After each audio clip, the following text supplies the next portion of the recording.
Lincoln বলছিলাম, আজকে কিছু জিনিসের মানে চাইনিজ জিনিসের দাম দেখাবো। ধরেন যে আপনারা যারা চায়নায় বসবাস করতে চান তারা অনেক জিনিসের দাম দেখতে চাবেন। দেখি এটা, এ দেখেন এখানে দুধ আছে। এখানে 250 ml দুধের দাম 6 টাকা 50 পয়সা, মানে বাংলা টাকা 120 টাকার উপরে, অনেক দাম। তারপর এরকম এই টাইপের ড্রিঙ্কস আছে 7.5 টাকা করে।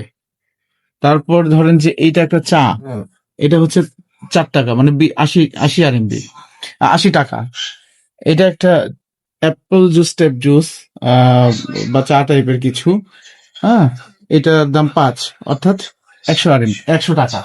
এদিকে দেখি আহ চায়নায় আমরা যারা আসবো তারা বাইরে থেকে, যেহেতু আমরা অ্যাফোর্ড করতে পারবো না, আমি সবার কথা বলতেছি না, যারা আমার ফলোয়ার তাদের কথা বলতেছি, যে জিনিসের দাম মোটামুটি খারাপ না। দেখেন নুডলস, এই নুডলস হচ্ছে 5 RMB, মানে 100 টাকা। তারপর চানাচুর টাইপের জিনিস নাই, এগুলো হচ্ছে তোফু টাইপের জিনিস। এইগুলো এগুলো আমরা খাইতে পারবো না, অত দাম বলে লাভ নাই। তারপরে মনে হয় 5 RMB, মানে 100 টাকা।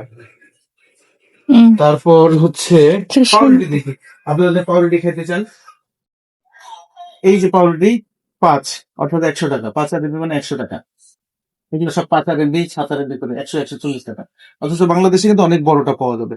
এখন আপনি যদি চায়নায় এসে সবকিছুকে 20 দিয়ে 19 দিয়ে গুণ দেন, সেই জিনিসটা খুব একটা ভালো হবে না। কারণ চায়নায় এসে চায়নার স্টাইলে ইনকাম করতে হবে, চাইনিজ স্টাইলে খরচ করতে হবে, তাহলে আপনি ভালো করতে পারবেন। ঠিক যেরকম আপনি আমেরিকায় থাকলে $10 হিসাব করেন না, কিন্তু বাংলাদেশে $10 কিন্তু অনেক টাকা। ধন্যবাদ সবাইকে, সুস্থ থাকবেন।